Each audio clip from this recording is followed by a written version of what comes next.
UGC का जो नया नोटिफिकेशन आया है उस पर देखिए हमारे साथ 3 छात्र हैं, पक्ष में हैं, विपक्ष में हैं, और हम इनसे बात करने की कोशिश करते हैं कि क्या यूजीसी का जो नया नोटिफिकेशन आया है वो भेदभाव वाला है।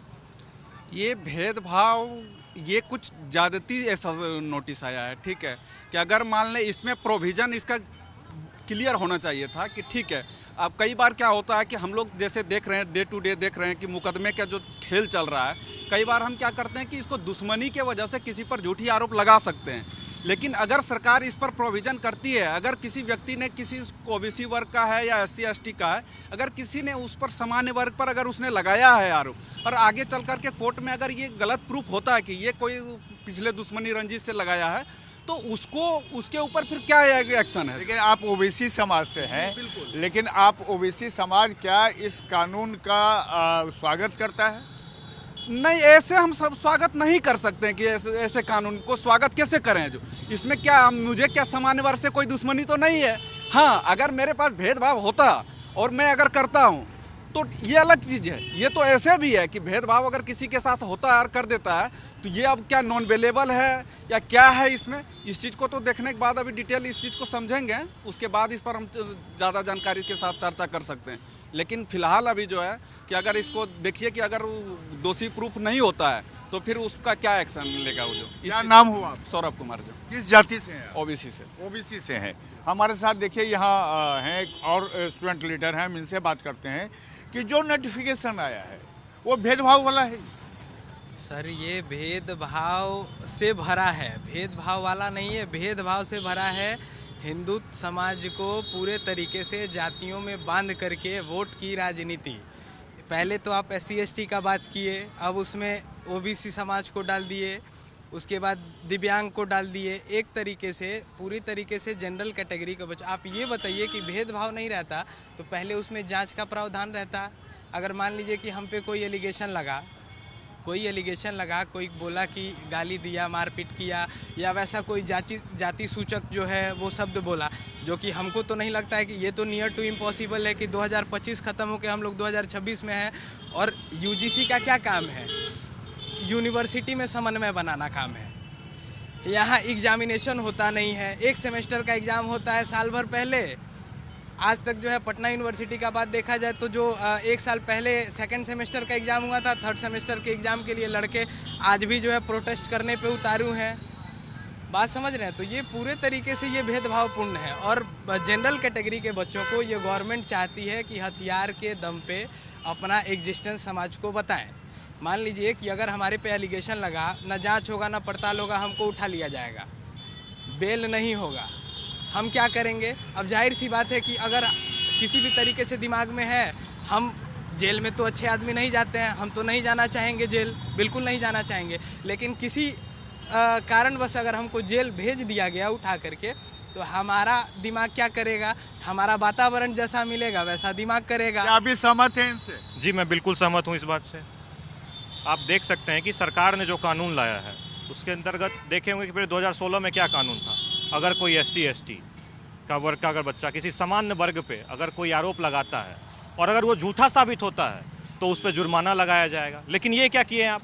इसमें क्या किया गया है कि इस जुर्माने के प्रावधान को हटा दिया गया है।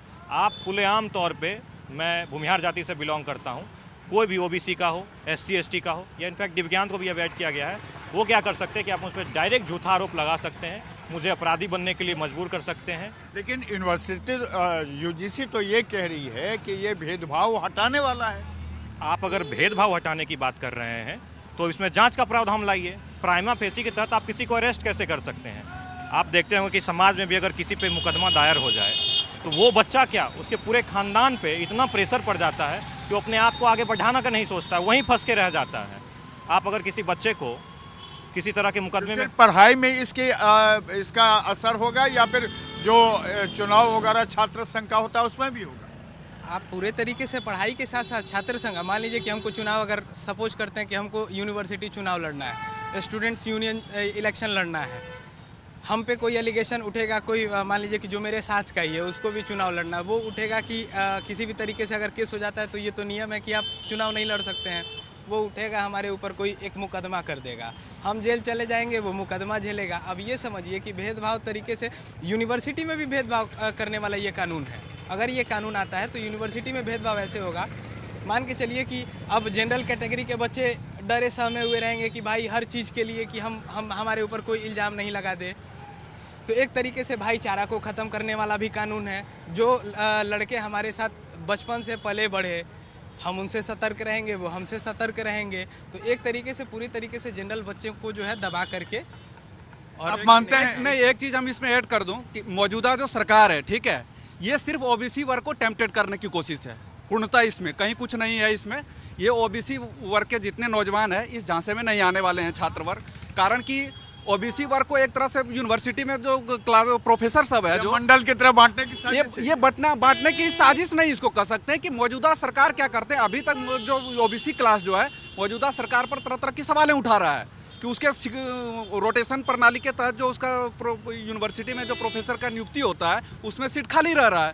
तो फिर इसने किस तरह से ये ओबीसी वर्ग का हितैषी इस कानून को हम कर सकते हैं? ये कुछ नहीं, ओबीसी के नौजवानों को ये जो है अपने पाले में करने की कोशिश है। और ओबीसी का नौजवान इतना बेवकूफ़ नहीं है, इस चीज़ को हम लोग अच्छी तरह से समझते हैं। कारण कि लगातार एक तो आप वैकेंसियाँ कट करती जा रहे हैं, लगातार अब सरकारी भर्तियों में आपने घपला और घोटाले कर रहे हैं और आपस में लड़ा रहे उसके हैं। बाद आप छात्र को एक साथ करके लड़ा रहे हैं। ओबीसी को वोट बैंक के रूप में भी भारतीय जनता पार्टी की सरकार इसको यूज करना चाहते हैं। ये असंभव है, नहीं आने वाले हैं। आपको क्या लगता है कि ये कानून 15 जनवरी से तो लागू हो गया है, तो ऐसे में छात्रों के लिए बड़ी मुश्किल हो जाएगी अब? बिल्कुल मुश्किल है। और इसके लिए मैं आपको आपके माध्यम से जितने भी स्वर्ण समाज के लोग हैं और इनफैक्ट ओबीसी समाज के लोग हैं, हम लोगों का साथ दें। और हम लोग यहाँ से लेकर के दिल्ली तक आंदोलन करने जा रहे हैं और सरकार को इस चीज़ का खामियाजा भुगतना पड़ेगा। इस चीज़ का खामियाजा भुगतना ही पड़ेगा। अपना नाम बताइए। ब्रजेश तिवारी नाम है। अच्छा, आप बताइए कि क्या इसका असर जो जनरल कैटेगरी के बच्चे हैं उनके पढ़ाई पर भी पड़ेगा, उनके आगे के कैरियर पर भी पड़ेगा? जी बिल्कुल। एक तो आप हमें क्या कर रहे हैं कि रिजर्वेशन के नाम पे इतनी मार रहे हैं, फिर भी किसी तरह हम लोग क्या हो रहे हैं कि ऊपर आ जा रहे हैं, पढ़ के मेहनत करके ऊपर आ रहे हैं।